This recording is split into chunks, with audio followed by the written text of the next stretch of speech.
Hi! In front of me is XIAOMI Redmi Pad, and today I would like to show you where you can locate all typing features on this XIAOMI.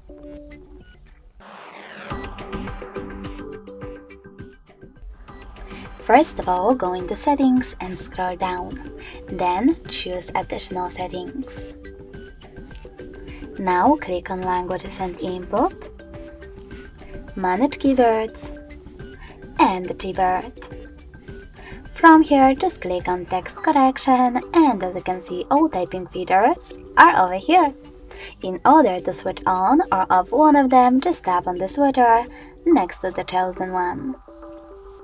Thanks so much for watching. If you enjoyed this video, leave a like, comment, and subscribe. Bye!